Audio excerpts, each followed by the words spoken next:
Hoje você continua a relembrar alguns temas de geografia do Brasil. É hora de conferir os exercícios de população e de hidrografia. Fique com o Éder. E aí, pessoal, tudo tranquilo? Mais uma vez com a nossa super revisão de geografia do Brasil. Então fica atento que nós vamos fazer o mesmo esquema da nossa aula passada, ou seja, eu selecionei para vocês questões de vestibular. Questões que tiveram e vão continuar tendo uma incidência muito grande nas provas. Então você tem que ficar bem ligado. Se der tempo de você anotar a questãozinha, anota e acompanha a discussão comigo. Fica atento então. Um dos assuntos mais cobrados em prova, normalmente, são questões de geografia física, relacionando muitas vezes com aspectos socioeconômicos. Só que às vezes essa relação não acontece. O vestibular cobra simplesmente uma coisa básica, assim, ó, que é ver se você é capaz de identificar um fenômeno geográfico qualquer representado num mapa. Como, por exemplo, essa linda questãozinha. Veja que bonitinha, acompanha comigo. Observe o mapa a seguir, está acompanhando? E indique qual aspecto, de novo, olha lá, observe o mapa a seguir e indique qual o aspecto geográfico que está cartografado. Acompanhou? Então, você precisa, portanto, enxergar o mapinha. Essa questão ela vem junto com um belo mapinha para você. Veja lá que bacana, ó. Tome muito cuidado. O mapinha está mostrando para você umas divisões aqui no Brasil, ó. E o vestibular está querendo saber simplesmente se você é capaz de dizer o que é isso aí que está representado, o que esses riscos aí estão delimitando ou estão representando para você. Olha os riscos todos aí, ó. Você já conseguiu matar o que é isso aí ou ainda não? Tá difícil? Então eu vou dar uma ajudinha, ó. Essas linhas são os chamados divisores de água. Divisores de água. O que quer dizer isso? Quer dizer que aqui, ó, por exemplo, onde está a setinha, ó, quando chove aqui em cima, um pouco de água vem para esse lado de cá direito, onde a setinha está mostrando, e outro pouco vai para o lado esquerdo, onde a setinha está mostrando. Então um pedacinho vai da água que chover aí vai para o oeste, e outro pedacinho vai para o leste.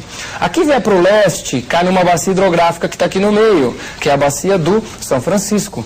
Aqui vai para o oeste, cai na bacia do Tocantins, que corre para o norte, ele desemboca perto da ilha do Marajó. Você não está vendo os rios aqui, o que você está vendo são os divisores de água das bacias hidrográficas. Os rios estão, então, portanto, os rios da bacia amazônica estão dentro desse intervalo aqui, ó. Os da bacia do Paraná, dentro deste intervalo aqui, ó. Os da do São Francisco, dentro deste espacinho aqui. Deu para entender? Então veja a questão do vestibular, ó, simplesmente para ver se você é capaz de olhar esse mapa e falar, é mapa de bacia hidrográfica. Então você tem que ficar muito atento, tem que conhecer a representação cartográfica dos principais fenômenos geográficos do Brasil e do mundo inteiro. Tanto de características naturais, quanto, por exemplo, de distribuição populacional, de distribuição de indústrias, de distribuição das riquezas energéticas, minerais e por aí vai, vegetais. Então você tem que ficar muito atento com isso, muito atento. Sempre estuda, quando possível, olhando o mapinha. Por exemplo, você vai estudar população do Brasil, primeira coisa, cata o mapa do Brasil de distribuição populacional, por exemplo. Você já começa a ter uma grande orientação, né? Onde é que ela está, onde é que ela não está, por que ela está num determinado lugar. Isso para o mundo inteiro, para qualquer país do mundo que você quiser estudar, dá, por exemplo, para começar a estudar a população por aí. É um caminho. Ficou atento, ficou esperto? Tá bom, então. Agora, o vestibular pode relacionar, simplesmente pedir para você simplesmente identificar um mapinha, ou ele pode pedir para você relacionar com um fenômeno socioeconômico. Como essa outra questão fez. Dá uma olhadinha sobre o mesmo assunto, veja. Essa é grande, ó. No Brasil, existem bacias com grande potencial hidrelétrico. Entretanto, a do Paraguai e as secundárias do Nordeste não acompanham essa regra. Deu para entender? Vamos ler de novo. No Brasil, existem bacias com grande potencial hidrelétrico. Isso é um fato. Entretanto, a do Paraguai e as secundárias do Nordeste não acompanham essa regra. E aí vem a pergunta. Justifica as afirmações. Ora, tem duas afirmações aí. A primeira que está dizendo o seguinte, que as bacias têm grande potencial hidrelétrico tranquilo. E uma outra dizendo que tem duas que não seguem essa regra, portanto não tem um grande potencial hidrelétrico, que é a do Paraguai e as secundárias do Nordeste. Como fazer para responder? Bom, você tem que estar com o mapinha das bacias hidrográficas na cabeça, que ajuda muito a responder. Se você não está com ele na cabeça, eu vou mostrar. Esse aí não vem um mapinha nenhum junto, você tinha que imaginar. Então veja lá, ó. Olha que legal essa figurinha. Com as principais bacias hidrográficas do Brasil, você pode enxergar todas elas ali, que legal. E identificadas pela legenda aqui, não é?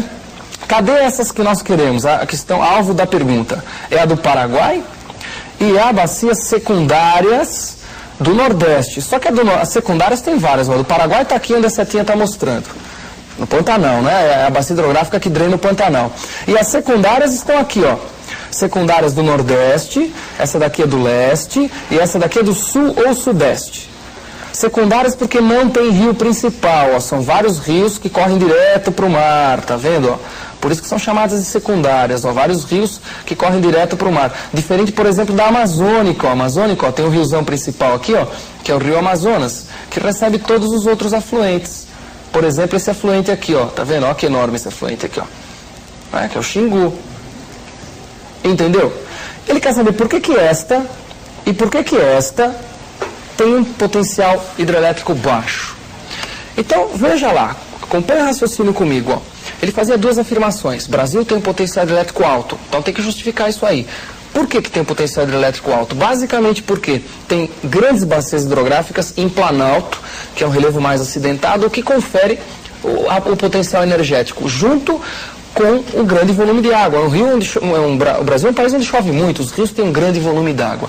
Varia esse volume d'água em função das estações do ano, mas um grande volume d'água. Então daí tem um grande potencial hidrelétrico. Só que a do Paraguai e as secundárias do Nordeste, elas têm uma característica muito peculiar. A do Paraguai é quase que totalmente de planície. Portanto, o rio tem pouco desnível, os rios. Daí tem pouco potencial hidrelétrico. As secundárias do Nordeste, grande parte dos rios da bacia secundária do Nordeste são rios temporários ou rios intermitentes. São aqueles rios que quase nunca correm, só correm quando chove. Como quase nunca corre, ou melhor, como quase nunca chove, quase nunca corre. Então, rios temporários ou intermitentes têm um potencial hidrelétrico praticamente nulo. É essa a razão. Por isso que essas duas fogem à regra do Brasil. Facinho. Bem facinho. Aí, ó, você viu, relacionando característica física com características econômicas, no caso, a exploração do potencial da bacia hidrográfica. Outra pergunta muito importante, né, que já caiu sobre a nossa matériazinha. Acompanha comigo, veja lá, olha que legal. Só que mudando de assunto aí, né? Já vamos falar agora de geografia humana, população do Brasil. Lê comigo. Caracterize o crescimento demográfico brasileiro analisando sucintamente a evolução das variáveis envolvidas no processo. Caracterize o crescimento demográfico brasileiro analisando sucintamente a evolução das variáveis envolvidas no processo. Conseguiu ler a pergunta?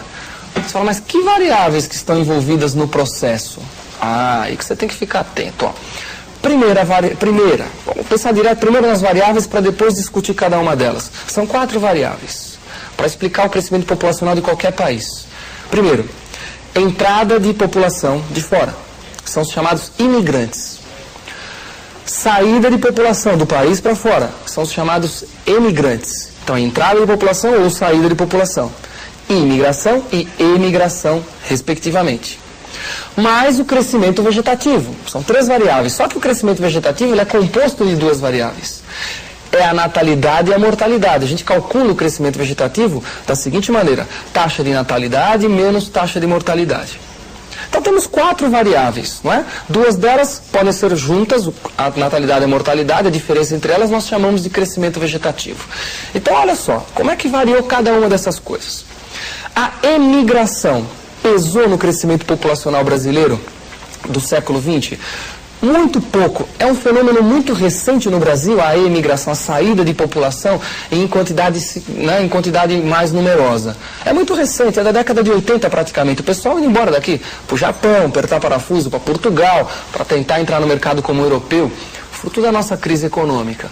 Agora, esse é um fenômeno que pouco interferiu até hoje no crescimento populacional do país. Então, analisamos uma variável.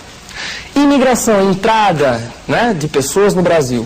O Brasil é um típico país de imigração, só que essa imigração ela só foi significativa no crescimento populacional brasileiro no final do século XIX, final do século passado, logo que teve a abolição da escravidão. Aí veio muito imigrante para entrar no lugar, né, ou melhor, para ocupar os novos trabalhos que estavam surgindo, para o qual não tinha mais escravo.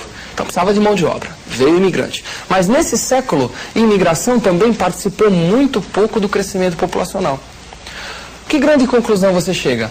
Que o crescimento populacional brasileiro, portanto, dependeu muito mais das taxas, no século XX, né? Muito mais das taxas de natalidade e de mortalidade do que da imigração e da emigração.